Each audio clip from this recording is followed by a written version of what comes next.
ರಾಯಸಂದ್ರ ಗ್ರಾಮದ ದೇವಸ್ಥಾನಕ್ಕೆ ಸೇರಿದ ಸರ್ಕಾರಿ ಜಮೀನು ಉಳಿವಿಗಾಗಿ ಗ್ರಾಮಸ್ಥರ ಹೋರಾಟ. ಬೇತಮಂಗಲದಲ್ಲಿ ಅಂಬೇಡ್ಕರ್ ಪುತ್ಥಳಿಗೆ ಮಾಲಾರ್ಪಣೆ ಸಲ್ಲಿಸಿ ಟ್ರ್ಯಾಕ್ಟರ್ ರ್ಯಾಲಿ ಮೂಲಕ ತಾಲೂಕು ಕಚೇರಿಗೆ ತೆರಳಿದ ಗ್ರಾಮಸ್ಥರು. ಸುಂದ್ರಪಳ್ಳ ಗ್ರಾಮ ಪಂಚಾಯಿತಿ ವ್ಯಾಪ್ತಿಯ ರಾಯಸಂದ್ರ ಸರ್ವೆ ನಂಬರ್ 85-4ರಲ್ಲಿ ಇರುವ 1 ಎಕರೆ ಸರ್ಕಾರಿ ಜಮೀನನ್ನ ಖಾಸಗಿ ವ್ಯಕ್ತಿಗಳಿಗೆ ಖಾತೆ ಮಾಡಲು ತಾಲೂಕು ಆಡಳಿತ ಮುಂದಾಗಿದ್ದು, ಇದನ್ನ ಖಂಡಿಸಿ ಗ್ರಾಮಸ್ಥರು ತಾಲೂಕು ಆಡಳಿತ ಮುಂದೆ ಪ್ರತಿಭಟನೆ ನಡೆಸಲು ತೆರಳಿದರು. ಬೇತಮಂಗಲದಲ್ಲಿ ಅಂಬೇಡ್ಕರ್ ಪುತ್ಥಳಿಗೆ ಮಾಲಾರ್ಪಣೆ ಸಲ್ಲಿಸಿ ಗ್ರಾಮಸ್ಥರು ನೂರಾರು ಸಂಖ್ಯೆಯಲ್ಲಿ ಟ್ರ್ಯಾಕ್ಟರ್ ರ್ಯಾಲಿ ಮೂಲಕ ಕೆಜಿಎಫ್ ತೆರಳಿದ್ದಾರೆ. ಈ ಸಂದರ್ಭದಲ್ಲಿ ಮಾತನಾಡಿದ ಗ್ರಾಮಸ್ಥರು, ಅನಾದಿ ಕಾಲದಿಂದಲೂ ದೈವ ಕಾರ್ಯಕ್ಕೆ ಮೀಸಲಾಗಿರುವ ಜಮೀನನ್ನ ಖಾಸಗಿ ವ್ಯಕ್ತಿಗಳಿಗೆ ಯಾವುದೇ ಕಾರಣಕ್ಕೂ ಬಿಟ್ಟುಕೊಡುವುದಿಲ್ಲ ಎಂದು ಎಚ್ಚರಿಕೆ ನೀಡಿದರು. ಪ್ರಭಾವಿ ವ್ಯಕ್ತಿಗಳ ಒತ್ತಡದಿಂದ ತಹಶೀಲ್ದಾರ್ ಅವರು ಸರ್ಕಾರಿ ಜಮೀನಿನ ಅರ್ಧ ಭಾಗವನ್ನ ಖಾಸಗಿ ವ್ಯಕ್ತಿಗಳಿಗೆ ಹಾಗೂ ಉಳಿದಿರುವ ಅರ್ಧ ಭಾಗವನ್ನು ದೇವಸ್ಥಾನಕ್ಕೆ ಬಿಟ್ಟುಕೊಡಲು ಸೂಚಿಸಿದ್ದಾರೆ. ಆದರೆ ಗ್ರಾಮಸ್ಥರು ಯಾವುದೇ ಕಾರಣಕ್ಕೂ ಇದಕ್ಕೆ ಒಪ್ಪುವುದಿಲ್ಲವೆಂದು ಗ್ರಾಮಸ್ಥರು ಆಕ್ರೋಶ ವ್ಯಕ್ತಪಡಿಸಿದ್ದಾರೆ. ಈ ಸಂದರ್ಭದಲ್ಲಿ ನೂರಾರು ಸಂಖ್ಯೆಯಲ್ಲಿ ರಾಯಸಂದ್ರ ಸೇರಿದಂತೆ ಇತರೆ ಗ್ರಾಮಸ್ಥರು ಭಾಗವಹಿಸಿದ್ದರು.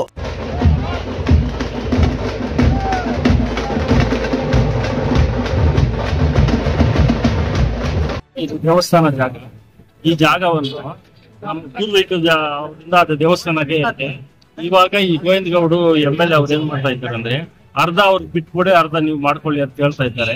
ಅದಕ್ಕೋಸ್ಕರ ನಾವು ಯಾರಿಗೂ ಅರ್ಧ ಕೊಡೋದಕ್ಕೆ ಆಗ್ತಿಲ್ಲ. ದೇವಸ್ಥಾನ ಗೌರ್ಮೆಂಟ್ ಜಾಗ ಆಗಿ ನಾವು ಹೋರಾಡ್ತಾ ಇದ್ದೀವಿ ಸರ್. ಅಂತ ನಮ್ಮ ರಾಯಸಂದ್ರ ಗ್ರಾಮದಲ್ಲಿ ನಮ್ಮ ತಾತ ಪುರಾತನ ಕಾಲದಿಂದ ಮುನೇಶ್ವರ ದೇವಸ್ಥಾನ ಇದೆ, ಅಕ್ಕ ಮಹಾದೇವಿ ದೇವಸ್ಥಾನ ಇದೆ, ದೇವಸ್ಥಾನ ಇದೆ. ಆ ದೇವಸ್ಥಾನಗಳ ಜಾಗವನ್ನ ಅಕ್ರಮವಾಗಿ ಜಯರಾಮ್ ರೆಡ್ಡಿ ಅನ್ನೋರು ಆಕ್ರಮಿಸಿದ್ದಾರೆ. ಅವ್ರ ಖಾತೆ ಹಾಕ್ಬೇಕು, ಅವ್ರು ಮಾಡ್ಕೋಬೇಕು ಅಂತ ಅವರು ಗ್ರಾಮಸ್ಥರೆಲ್ಲ ಸೇರಿ ನಮಗ್ ಬೇಕು, ನಮ್ಮ ದೇವಸ್ಥಾನ ನಮಗ್ ಬೇಕು ಅಂತ ಇವ್ರು ಎಲ್ಲಾ ಗ್ರಾಮಸ್ಥರು ಸೇರಿ ಕಂಪ್ಲೇಂಟ್ ಮಾಡಿದ್ರು. ಎಲ್ಲ ಆಯ್ತು, ನೀವ್ ಹೇಳ್ದಂಗೆ ಕೋರ್ಟ್ ಅಲ್ಲಿ ಅವ್ರಿಗೆ ಆಗ್ಬಿಟ್ಟಿದೆ ಅಂತ ಸ್ವಲ್ಪ ಜನ ಅನ್ಕೊಂಡಿದ್ದಾರೆ.